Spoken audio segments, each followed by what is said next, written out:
Assalamu alaikum wa rahmatullahi wa barakatuh. Hürmetli tomoshachilarimiz, Huzur TV telekanalında xayrli saatda o'z ishini boshlay. Sizni men Rizida Salahova salamlayman. Bugun studiyamizda qonaqda Tatariston Respublikasi Yozuvchilar birligi a'zosi, shoira, prozaik, Tataristonning ot qozongan o'qituvchisi, G'umar Tulunboy premiyasi laureati Gulnur opa Ayzatulova. Assalomu alaykum Gulnur opa. Va alaykum assalom Rizida. İsәнмесез, телевизор караучы дусларыбыз. Бик зур рәхмәт булардан, хәтта безгә килгәнегез өчен. Менә студияларыбыз нурланып китте. Субханалла, сезне күрергә без бик шат. Рәхмәт сезгә. Гөлнур апа, әйдәгез, иҗатыгыз турында сөйләшә башлыйк. Сез бихисап шигырьләр иҗат иткән кеше. Шулай да темаларыгыз да бихисап, тик шулай да бер айрым бер урынны дини шигырьләр алып тора. Шул турыда сөйләгез әле. Ничек килдегез сез менә шушы темага? Ничек кирип киттегез? Менә мин бит инде Резида 1982 елда Казан дәүләт университетын тәмамладым. Менә 4нче курста укыганда безне шушы гарәп телен өйрәнүче бер төркем студентларны Самаркандка алып бардылар, Ташкентка алып бардылар. Регистанда йөрдек без. Аннарысын Гүр Әмирдә булдык, Биби ханым мавзолеенда булдык. Шушы вакытта ничектер күңелем минем менә диннең ни кадәрле үзебезнең татар халкының тормышында зур урын тотуын аңлап кайттым. Һәм инде диплом эшләре язган вакытта беренче шигыремдә яздым. Менә кичкенәдән үк 3 яшеннән инде дәвәнем белә үскәнлектән дуалар, сүрәләр өйрәнгән кеше буларак та әле ничектер күңелемә ул хәтле кермәгән иде бу тематика. Менә диплом яклысы бар бит инде шулай бит. Киләчәктә ниндидер планнар кырасы бар. Аллаһ Тәгаләнең ярдәмен тоясы килү, киләчәккә ышаныч, өмет уяту өчен үземдә шушы шигъри тематиканы булдырганмын дип уйлыйм. Менә шулай дини темага килдем. Һәм ул дини тематика мине гомерем буе озата барды. Әлеге темага язу башка темаларга караганда аерыламы? Нинди аермасы? Аерыла. Менә дини тематикага язган вакытта шунысы белән аерыла. Мин бер вакытта да урамнан кергән килешкә иде эшләп йөргән килеш язмыйм. Чөнки һәр вакыт күңелең чиста, саф булырга тиеш, һәм тәнеңдә тәһарәтле булырга тиеш. Шуңа күрә аңа булай гына тотынып язып булмый. Үзеңне паклаганнан соң гына бу темага шигъри юллар, дини тематикага һәм дини тематикага проза әсәрләре туа. Менә монда тандем барлыкка килә. Тән белә рухи паклык. Дини тематикага бар тик шулай гына язып була шигырьләрне. Субханалла. Гөлнур апа, сез бер интервьюда берәр җыр, шигырь, хикәя язуга үпкәләрем юып алган күк эреп юкка чыга дигәнсез. Димәк, кайбер иҗат җимешләрегез нәкъ менә сынау вакытында ниндидер авырлык килгән чакта язылган булып чыгамы? Шулай инде тормыш бит ул гел тоташ сынаудан тора Резида. Ни өчен дисәң, һәр беребез туган көннән алып, менә ул Коръәндә дә шулай күрсәтелә, безнең тормышыбызны яшәешебездә дә яшәү белән үлем арасы бер генә адым шикелле. Чөнки беркем дә бер кайчанда үзенең кая гөнаһ ясаганын, кая үзенең мәңгелеккә бакылыкка күчәсен белми. Бу вакытта хаталы эшләрдә эшлибез бит, хаталанып та китүебез мөмкин. Һәм гаепсезгә рәнҗетелгән вакытларда була. Менә ничек кеше белән талашып киреп аны онытып булмый.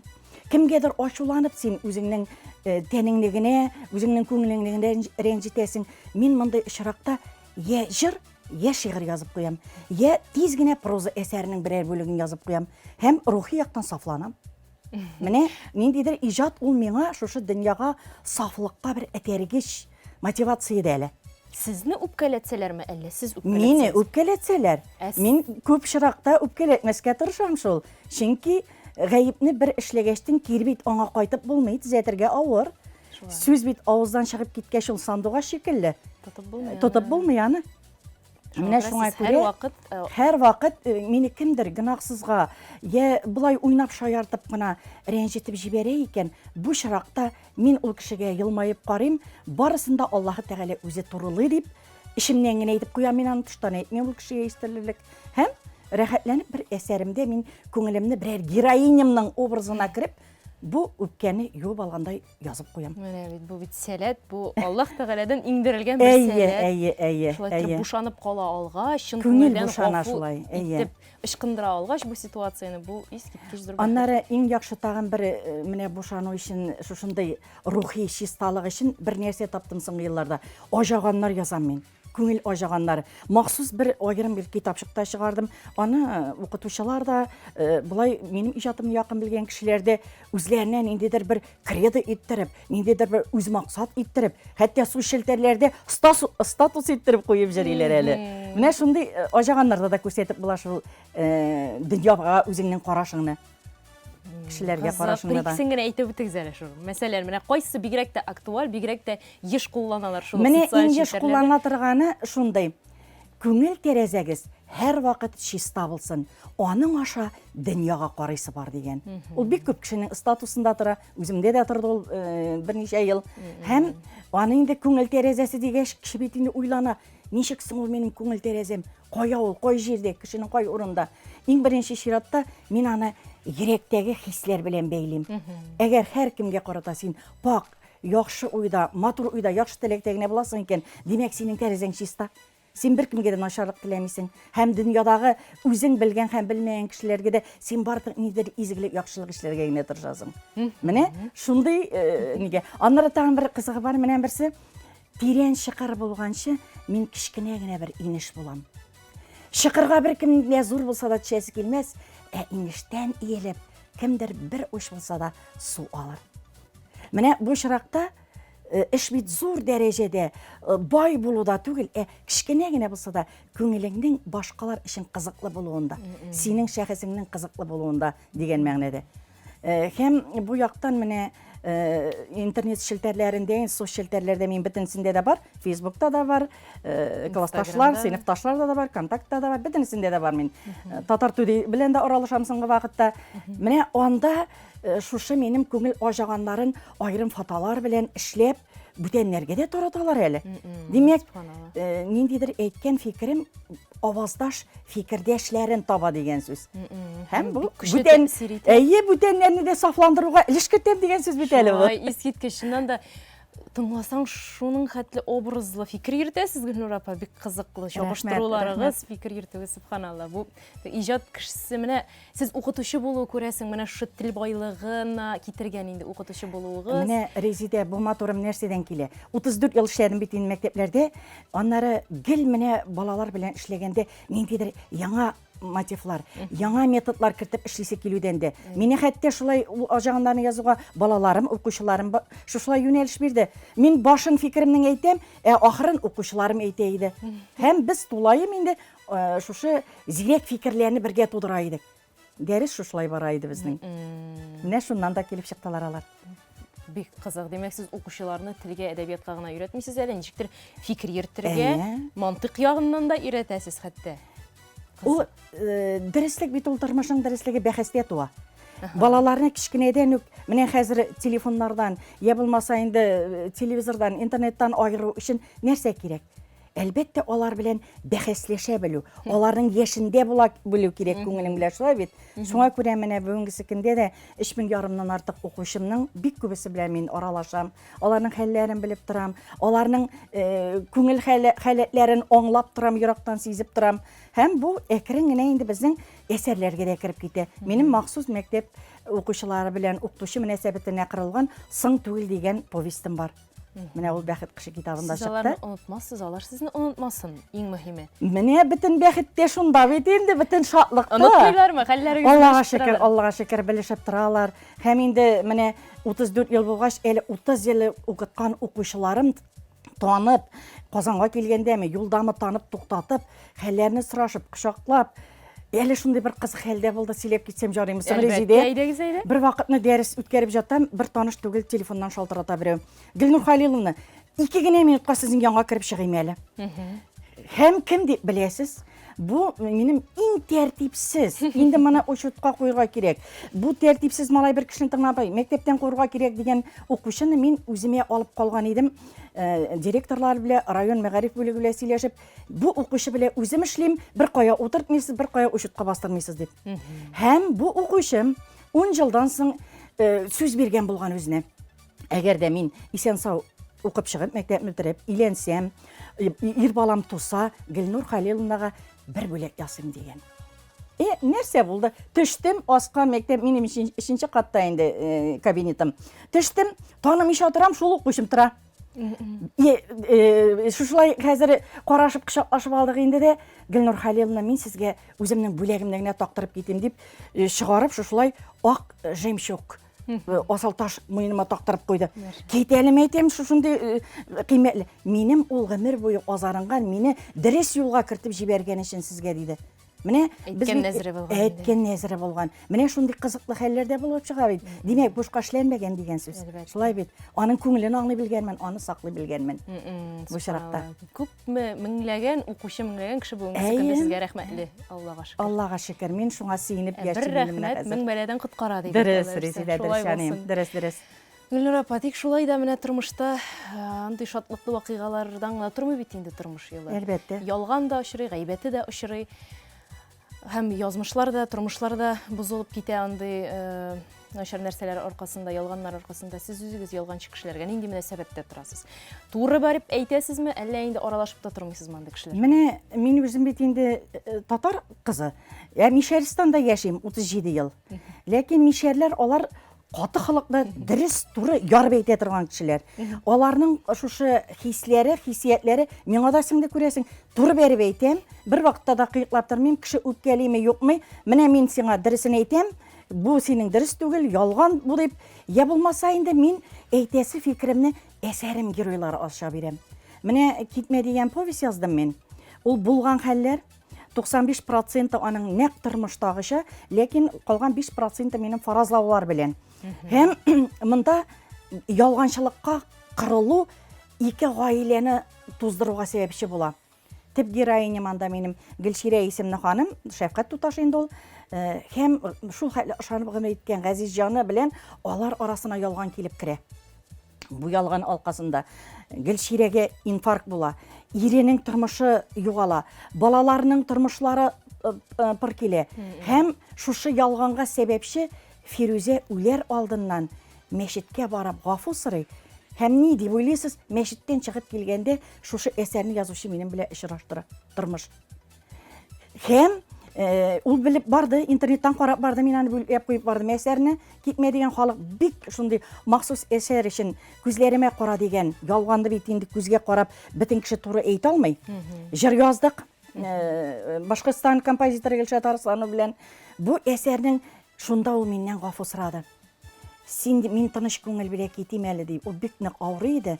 Тыныч күңел белән бакыйлыкка теге дөньяга китим мин, Гөлнур апа. Әсәремнең ахырында булса да, минем турыда бер-ике җылы сүз әйт әле. Мин ялган белән яшәдем гомер буе. Чөнки ул хыянәт тә итә, үзенең тормышында да, башкалар тормышында да гел ялган. Һәм үзе менә шуннан соң бер айдан соң аның үлеме турында хәбәр килеп җитте миңа. Әсәрне кабат интернетка бергәндә һәм Бәхет кышы китабына керткәндә мин соңгы пролог сүз язып керттем.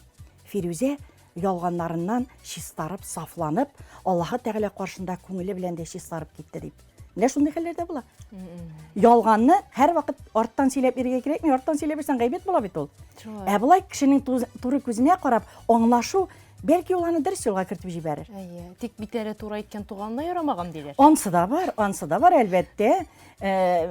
Бар шундый героиняларым да бар. Мәсәлән, мин бер төрмәдә утыручы кеше турында яздым.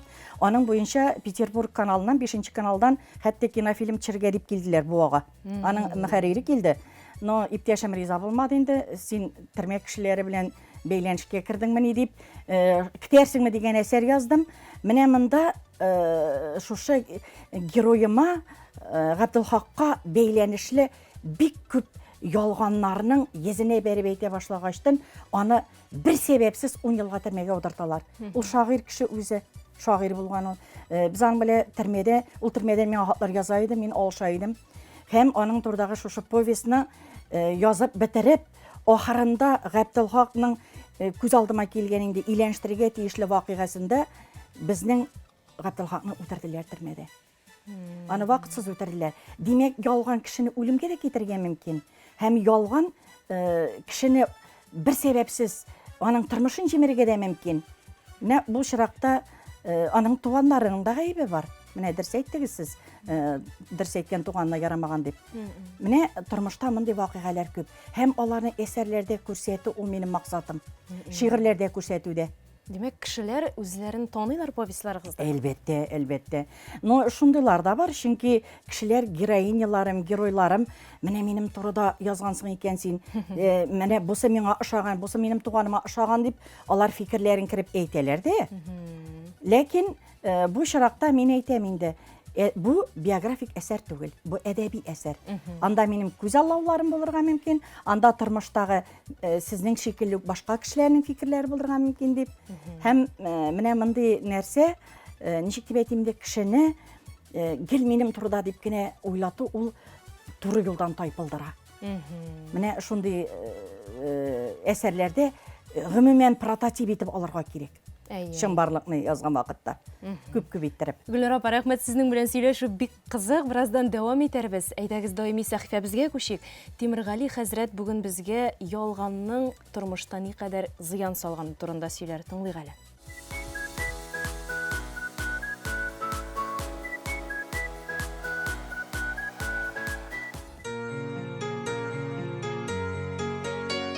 Бисмиллахир-рахманир-рахим.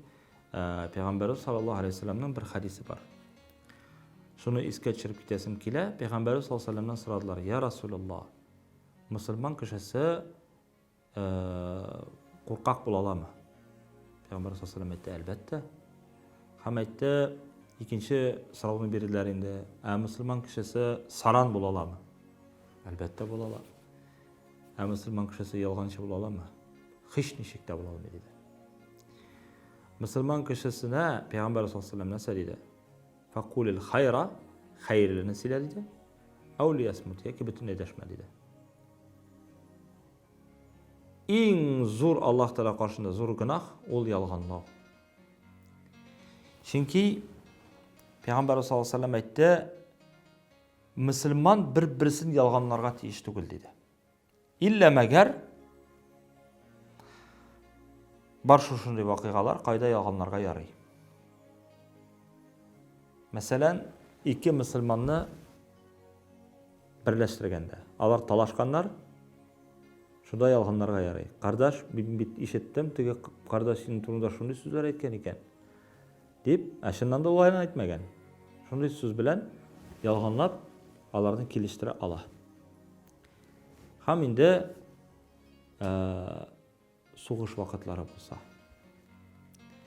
Сен бит инде, әгәр дә синең дошманың килеп сораса, кая син теге качты дип, синең кешең кая качты дип. Син бит әйтмисең, тегендә барды дип. Син ялганлаячаксың, тегендә китте дип. Ягъни сугыш вакытында ялганларга ярый. Инде кай вакытта шундый моментлар була. Мәсәлән, хатыныңа да бит бүтән әйберне сөйләп булмый.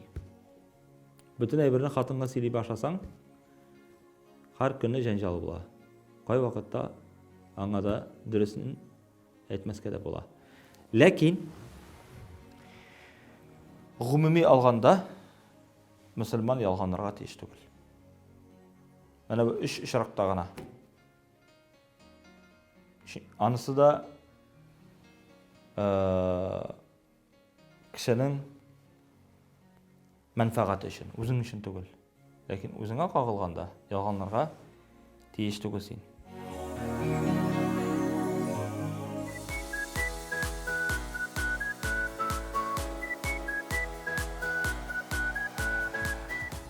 Хөрмәтле тамашачыларыбыз, хәерле сәгатьтә тапшыруын дәвам итәбез. Бүген бездә кунакта шагыйрә, прозаик Гөлнур Айзат. Гөлнур апа, хәдистә Аллаһ Тәгалә бәндәләрне яратса, аларга сынау җибәрә. Әгәр дә бәндәләр моңа канәгатьлек белдерсә, алар канәгать булырлар. Ризасызлык белдерсәләр, алар ризасызлыкка дучар булырлар дигән. Сезнеңчә тормыш сынаулары сабырлыкны тәрбиялиме, әллә сабырлык дәрәҗәсен генә тикшерәме? Ничек уйлыйсыз? Минемчә, бу бик тирән фәлсәфи сорау инде Резидә. Минемчә, сабырлыкның үзен тәрбиялидер. Чөнки дәрәҗәсен ул кешедә күпмедер һәркемдә бар инде ул сабырлык. Ләкин менә мин үземнең тормышымны хәзер бит инде менә 60-ка җитеп киләм. Үземнең тормышымны белә башлаган, үземне белә башлаган көннән бүгенге көнгә кадәр салып караганым бар, анда сынаулар бик күп булган. Һәм ул сынауларның әле тагын бер кызыклы ягын мин сиңа әйтәсем килә. Күп вакыт менә мин тешләргә ышанам. Тешләремдә ул үземә буласы сорауны мин тешләремдә күргәнем бар. Бик күп тапкыр. Һәм бу бит инде минем шушы үземне сабырлык сәләтемне, бу миңа сынау килсә дә үземне тотып кала алу сәләтемне төштән үк хәзерләп килергә Аллаһ Тәгалә нидер юнәлеш биргән дигән сүз. Юрый беләсез инде сез шушы. Юрый да беләм. Чөнки менә күз алдына китерсәк, иң беренче шундый җисми төш дип әйтим инде, тормышчан төш. 8нче сыйныфта укыганда бөтен кеше курка инде рус теленнән имтихан бирәбез. Анда шигырьләр дә бар инде, язма диктантлар да бар. Шул вакытта иртән сәгать 4нче ярты, ягъни көтүгә терлекләрне озата, мин төш күреп уяндым. 13нче билет. Хәзер ой Аллам әйтәм, кара калганнарын укымыйм әле. Шушы 13-не укыйм әле.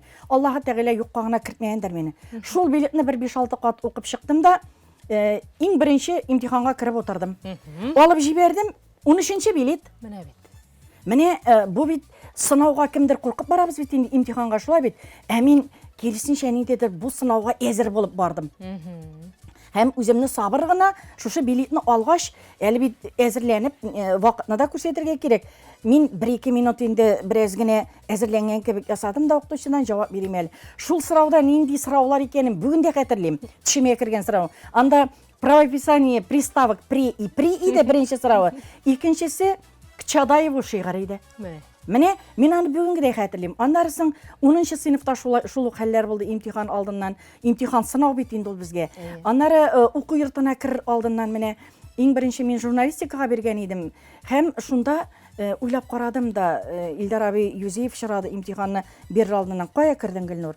Журналистикага бирдем. Нинди журналистика? Хәзер үк документларын алыштырып чык. Синнән филолог булырга тиеш. Филологиягә татар бүлегенә биреп чык дип. Менә анда мин Илдар абый белән Баман урамында очрашасымны алдан уже күргән идем төшемдә. Аннары укыган вакытта 7-8 имтиханны шулай күрдем. Сынауларга Аллаһ Тәгалә мине сабыр гына әзерләп килде шулай. Ләкин имтихан бу бит әле кеше тормышындагы иң җиңел сынаулар. Иң җиңел сынау. Ә менә тормыш миңа зуррагын хәзерләп куйган. Менә шундый хәлдә булды, минем дини әсәрем бар. Повесть күз яше ачы була дигән. Анда инде Гадилә аның төп героинясы, аларның 9 ел балалары булмый. Шуннан ул иң зур сынау бит инде бу кеше өчен, шул хәтле бер-берсен яраткан парлар өчен. Аңа төшендә әйтә фәрештә, син мәчеткә хәер биреп кара әле. Һәм ул шул көнне үк мәчеткә хәер бирергә кирип, шунда аңа дуга укучы хәзрәт әйтә, сиңа хаҗга барырга кирәк, балакаем. Хаҗга барып, хаҗ гамәлләрне үтәп кайтсаң, шул елның балаң туачак диләр. Һәм үзен шушы хаҗ юлына хәзерли ул, хаҗ сәфәренә хәзерли Гадилә. Шуннан кайткач 9 айдан соң аларның уллары туа. Ләкин сынауының белән генә бетми. 14 яшенә җиткәч шушы инсаф уллары бердән-бер уллары аны Гадиләнең туганының ире таптатып үтерә. Бу тагын икенче зур сынау аның өчен. Шушы сынаудан чыгар өчен нишләргә кирәк? Гадилә дин юлына баса. Һәр көнне 5 вакыт намазын укый ул. Коръән сүрәләре белән үзен тынычландыра. Менә мин сорауга әйләнеп кайтасым килә. Сабырлыкны үзеңдә тәрбияләгәндә безгә дуалар ярдәм итә. Аллаһ Тәгалә каршындагы инануыбыз, аның безгә сынауны биреп тә, аны җиңәргә көч бирүенә ышануыбыз ярдәм итә дип уйлыйсым килә. Менә бу икенче сорауга да дәвам була инде. Сынау сабырлыкның дәрәҗәсен Аллаһ Тәгалә бирә безгә ансын да. Һәм шушы әсәремдә күз яше ачы була повестьте бик халык яратып укыды инде аны. Дини әсәр. Мин инде үзем хаҗда булмагачтан, киләчәктә насыйп булсын барыга, хаҗда булган хаҗилар белән киңәшеп яздым мин аны. Мәхмүд Шамил мәчетенең имамы Мәхмүд хәзрәт белән, хаҗда берничә тапкыр булган Фәрит Фәйзевич Мифтахов белән киңәшеп яздым. Мин дөрес уйлыйммы, дөрес итеп тасвирлыйммы монда дип. Һәм анда уйлап кына язган идем, аның тормыш иттәсен сәярны инсульт яга, паралич була. Ә мин аңа ул таныш түгел. Шул авыруны җентекләп укып энциклопедиялардан үзем өчен ачып, әсәргә дөрес иттереп кертергә тырыштым. Ә шуннан соң, 1 елдан соң минем үземә шушындый сынау китерде. Күз ул әсәргә укып кына киткән тормыш героен минем тормышыма китереп бастырды иреме. Геморрагический инсульт булды менә, параличланды ирем. 2 елдан бирле, 2 елда 2 ай инде. Мин бу сынауны Аллаһ Тәгаләнең минем язмышыма шушындый ничек дип әйтим инде, гаиләгә турылыкны сынау иттереп биргәндер дип уйлыйм. иреме булган мөнәсәбәтләремне кабат-кабат кайтып уйларга, балаларым, туганнарым алдында егылып калмаска, аларга терәк булырга кирәк өчен биргән сынау дип уйлыйм. Һәм менә сабырлыкны инде иртән торгач һәр вакытта да и Ходаем, бир миңа сабырлык, и Раббым, бир миңа көч, авырлыклары җиңәргә дип торам мин. Менә димәк инде сабырлыкны аның дәрәҗәсен, сынау дәрәҗәсендә Аллаһ Тәгалә үзе бирә безгә. Аны җиңәргә дә Аллаһ Тәгалә көч, кодрәт, ниндидер юнәлеш бирә дип уйлыйм. Түзалмаслык авыртулар, түзалмаслык сабырлыклар, җиңелмаслык сынаулар бирмәм дигән бит Аллаһ Тәгалә. Шулай. Тик менә шулай да әсәрегез белән бәйле факт мине бик ничектер тетрәндерде димме. Бу юраган юш килә диләр бит, үзегез тартып китергән сынау, үзегез тартып китергән бәлә дип кабул итмәдегез. Аны мин уйлап караганым бар. Чөнки бу әсәрдә мин үзебезнең белгән кешеләрне яздым бит инде. Аннары язган вакытта тагын бер кызыклы факт булды әле Резидә. Бу әсәрне язганчы миңа бу вакыйгаларны хаҗдан кайткан бер якташыбыз сөйләде. Ул хаҗдан кайткан миңа зәмзәм суы кертте, 2 шешә инде, һәм тәсбих биреп калдырды. Хәзер зәмзәм суын эчкәннең 2нче көнне мин үзеннән үзе шушы әсәрне язырга утырдым. Тәсбихне кулыма илгән, бер йотым йоттым зәмзәм суында, үзеннән үзе язылды әсәр. Мин аны уйлап утырмадым. Һәм шушы вакыйгаларны язып бетергәннән соң, шушы әсәрнең прототипы булган героем миңа килеп рәхмәтләр әйтте. Менә без 2 нәсел арасындагы шушы каргышны юлган кебек кабул иттек ди. Аңа җиңел булгандыр бәлки. Менә минем язмышыма бәйләнеп китте бу әсәрдәге шушындый авыр сынаулар, сабырлыклар.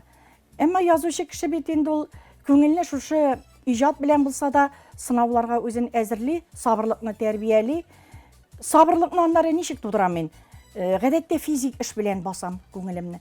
Физик эшләргә яратам, элек тә шулай, җәй көне бакча инде, кыш көне карында кирим рәхәтләндереп, анан кирәгән вакытта әле ташкы белән тыртып барганда видеоларга төшерәм дә, Инстаграмнарга да куям. Җырлап кар кирим 30-40 ни ташкы белән түгәп, чигендерендә эшләдем вакытында, менә физик эш, аннары аш-су әзерләү сабырлыкның дәрәҗәсен тагын бер үстерә торган чыганак. Тәмнерәк ризык әзерләп ашатасың икән кемгәдер. Синең анда ризык әзерләнгәндә дә сабырлык кирәк бит әле. Шулай бит түземлек кирәк. Ничек килеп чыгар? Камыр ашым ничек килеп чыгар? Тәмле булырмы? Ничек бәяләрләр? Менә тормышта шулай. Тормышта бит ул пешкән ризык шикелле, аның тәмле ягы да бар, тәмсез ягы да бар. Шулай бит инде. Тузлырак чагы да бар, баллы чагы да бар. Чагы да бар. Ләкин кеше бөтенесен җиңәргә әзер булырга тиеш дип уйлыйм инде. Югалып калмаска тиеш. Исемнәре геройларның. Сез инде аларны үзгәртәсез, һичшиксез? Әлбәттә. Ничек итеп сайлыйсыз геройларга? Аларның бит инде исем, һәр исемнең мәгънәсе була. Камил булгач бит инде ул Камил булырга тиеш. Гадел дигән исем бар. Менә ничек итеп исем бирәсез сез геройларыгызга? Җисемнәренә туры китереп бирәсезме? Менә иң беренче чиратта Резидә, мин бит инде милләтем буенча татар кешесе, гомер буе татар теле укыттым шулай бит. Иң беренче чиратта куйган максатым исем татарча булырга тиеш. Гадилә, Сабирә, Сатирә, Гөлҗәннәт, Гөлнәркис, Гөлсирин, Сәяр, менә геройларымның исемнәре. Гөлширә. Һәм исем бит һәрбер кешенең исем ул җисемендә тәрбияли дигән нәрсә бар, шулай бит. Шуңа күрә менә минем Гадилә образы күз яше ачы була әсәрендә ул бөтен яктан үрнәк гаделлеккә омтылган ханым. Бар шундай җиңелрәк халыклылар. Аларга инде җиңелрәк халыклы исемнәр бирәсең инде мәсәлән. Ягъни мәсәлән нинди була соң җиңел халыклы исем? Мәсәлән, бер героинем бар минем, Гөлшаян дигән. Гөлшаян. Аңа тормыш ничектер битарафрак, тормыштагы авырлыгын да уйламый ул, аңа бөтен нәрсә әзергә бәзер кебек. Гөлшаян. Шундый эш мизгел дигән әсәрем бар. Эш мизгелдә, ул китабымда шул исемдә чыкты инде минем. Эш мизгел әсәрендә тормыш эш вакытта очраштыра. Кешенең тормышы эш мизгелдән тора. Туган вакыты, камилләшеп, үзе инде дөньяны танырлык булып яши башлаган вакыты һәм бакыйлыкка күчкән вакыты. Менә бу вакыт аралыгында кеше ничек яши? Ялганнар беләнме? Я булмаса сабырсыз, яшәке гамәлләр беләнме? Гынахлар кылыпмы? әсәрләрдә бу күренергә тиеш. Менә шундай исемнәрне гадәттә геройларым үзләре дә тәкъдим иткән очраклар бар. Менә минем турыда шушындый әсәр язып ятасыз икән, миңа ошаган, миңа шундый исем ошый дип, андый хәлләр дә бар. Мәсәлән, минем менә көтәрсеңме дигән әсәремдә Мәрҗән исеме бар. Мин аның исеме алай түгел. Ләкин сиңа нинди исем ошар иде дип сорадым анардан. Мәрҗәния ошый. Мин сине Мәрҗәнем дип иртәм әле, Мәрҗән дип алыйм. Чөнки син гел якты, гел матур, ахак шундый якты эшләр генә эшлисең дип Мәрҗән дип.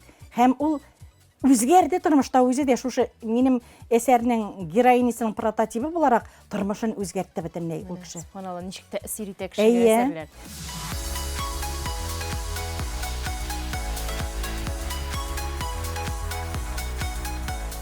Гөлнур апа, иң матур, иң истә калган күңелле хатирәгез белән бүлешегез әле. Алар миндә бик күп инде, бик күп Резидә.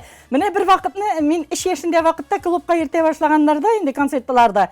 Мине толып катыргәннәр дә Күршауга концертка алып барга тракторга утыртканнар. Анда юллар начар бит инде, трактор арбасы селкенеп бара-бара, мин дыңгыр-дыңгыр төшеп тә калганмын. Барып җиткәннәр, хәзер репетиция башлаган, инде концерт башланырга 5-10 минут вакыт. Карыйлар, мин юк, толып юк.